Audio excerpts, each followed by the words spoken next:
All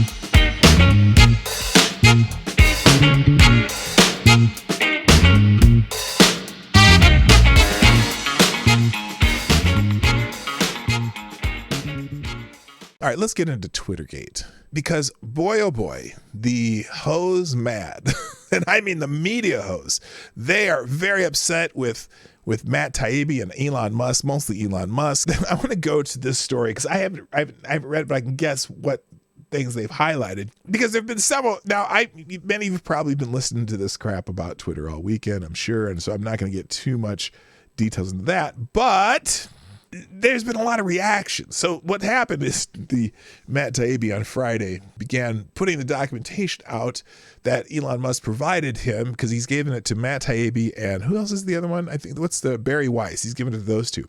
So all the stuff that been going on behind the scenes, Twitter, and how they were censoring certain things, sometimes arbitrarily, like that whole New York Post Hunter Biden laptop story.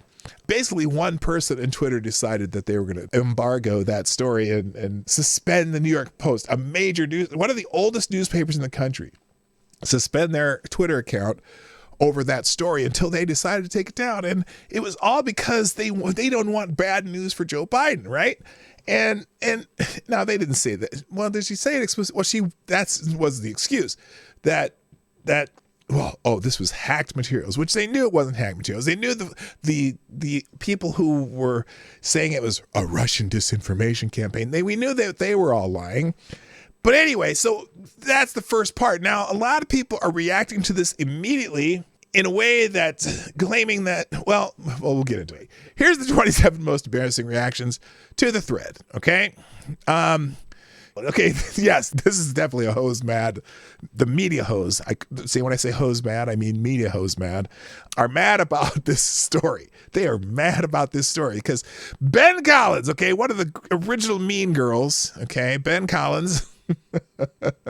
Oh, by the way, a lot of people are saying PR for the world's richest person, okay? That's the PR for world's richest person. That is the talking point for this particular thread that's coming out. By the way, and this is only part one. I got a feeling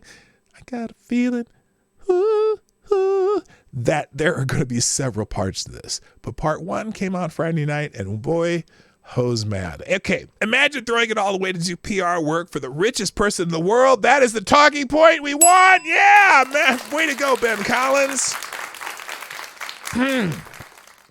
Watching some of the most famous, most powerful, and richest men red pill themselves into disaster. Pretty wild. That's Chris Hayes, who I'm not sure if it's Chris Hayes or Rachel Maddow. Same person. They're the same person in my mind. Mehdi Hassan, another MSNBC journalist. Imagine volunteering to do online PR work for the world's richest man. Oh, they said it. That gets the bell. That's, we did, what is that? What's that show where they had the secret word and everyone would lose their mind? Is that Blue's Clues? No. It was Pee-wee's Playhouse. I remember on Pee-wee's Playhouse, you'd have the secret word of the day, and whatever they would say, their secret word of the day, we're like, yeah. Well, PR work for the world's richest man is the secret word of the day, and everyone would be saying that. So here's another one. Elias Sapid, I don't know who the hell that is, but watching Matt's unbelievable fall into lazy reactionary commentator and now PR hand for the world's richest man. Yay! Whoops, I meant to do that. Here you go. Simon Owens from calling Goldman Sachs a vampire squid to giving free PR for the richest man in the world. Yeah! That's someone named Simon Owens. I don't know who that is. Jason Schreier, this thread should be taught in journalism school as evidence of the importance of editors. Really? Editors are great not just because they make your work sharper, but because you can ask them things like, hey, should I be doing PR for the richest man in the world? Yeah!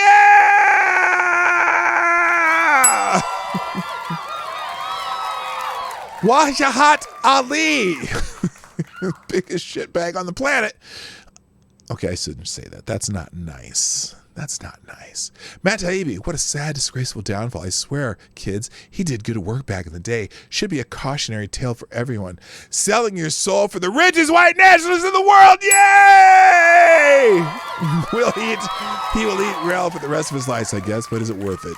Someone named Jason Wilson. I know he's telling you what you want to hear, but that doesn't change the fact that he's working PR for one of the richest men in the world. Yeah! Yes! Let's see. Jones, Tabby got the story. You didn't. Do you think cleaning the closet and the toilet for the security state and DNC makes you a journalist? It doesn't. Ross McCafferty. He didn't get the story. It was handed him so he could do PR for the richest man in the world. Yeah! 25 tweets in, and we've learned that legal safety policy people were the ones who made controversial and consequential safety legal policy decisions 2 years ago.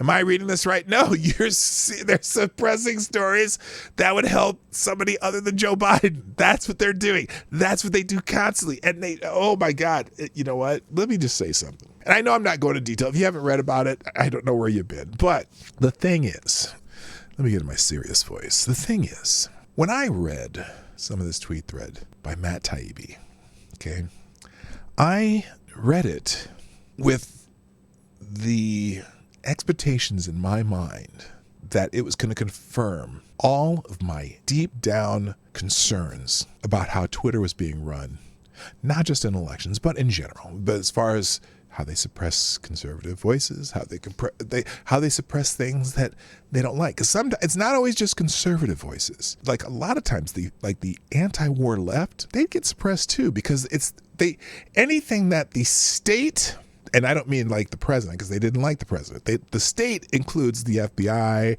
the entrenched bureaucracy.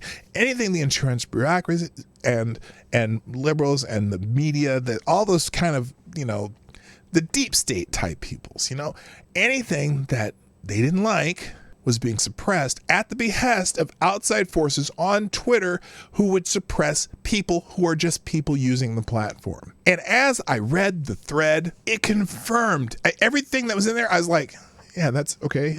That doesn't surprise me at all. Oh, they're doing that? Yes, it doesn't surprise me at all. Oh, the Biden campaign had some people that they could go say, we don't want to see the story. Oh, and they suppressed it. Oh, that doesn't surprise me at all. Now, they haven't gotten to this part yet, but how they would highlight things that are bad for Trump always, but never for Joe Biden. That's kind of how the media works too. The media works like that way now, right? The White House brings them in and tells them what they say. During White House press conferences, they have pre-written questions, and Joe Biden would have a list. I have a list. Well, I have a list of people who I'm supposed to call on. And so it's just confirmed everything that all of us who feel like we're likely to be suppressed or suspended for certain things that we say, it confirmed all of that. But they're only on the first page of it, basically, as far as I'm concerned. This is the first page of a 250-page novel, as far as I'm concerned. And I know there's more. There's more. But the stuff that these people are bitching about already, they haven't even scratched the surface, is my guess. In fact, the words, "but wait, there's more," is perfect for this situation. Anyway, let's go down this list again, because I got a feeling that there's going to be more. Here it is. Bassie, I'd eat him, whoever that is. That's okay. So this person says 25 tweets in, and all we've learned is that the legal safety policy people were the ones who made controversial and consequential safety legal policy decisions 2 years ago. Am I reading this right? Someone replied, that's my read too. That the appropriate policy people made a call without government interference and were later overturned on appeal. More curious about the process. Now a journalist agrees to terms they refuse to describe to do social media PR for the richest man alive. Yeah! Sarah Reese Jones, we don't perform PR as a PR person to the richest man in the world. There it is again. John Kneffel, Taibbi thread is a great example of overriding when you don't have the goods, but you don't want to admit you're just doing PR for the richest man in the world. Making a deal to do PR for the richest man in the world from Sturgeon's Law. 1 minute you're scourging Goldman Sachs. The next you're doing PR for the richest man in the world. Look, if I had a dollar for every person who mentioned doing PR for the richest man in the world, I would have a lot of dollars right now. A lot of dollars. I might be able to, pay the heating bill for the whole winter with that. Hey, this is PDawgKnight, and thank you for watching today on the PDawgKnight channel. If you have an observation or remark you'd like to make about this video or my channel, I absolutely welcome you to write it in the comment section down below. I really look forward to hearing from you. And before you go, if you like what you saw but you're not already subscribed, please make sure you hit the subscribe button and definitely click that bell that pops up afterwards so you'll be notified when I post new videos or when we go live. I broadcast my live show, The Morning Night Live, Monday through Friday at 10 o'clock Eastern, 9 o'clock Central. A special thank you to all the supporters of this channel who share our videos on social media and who make donations through Streamlabs, YouTube, Venmo, and Cashapp, which are all linked in the description down below. Thanks again, and until next time, I'm PDawgKnight, and I'm out of here.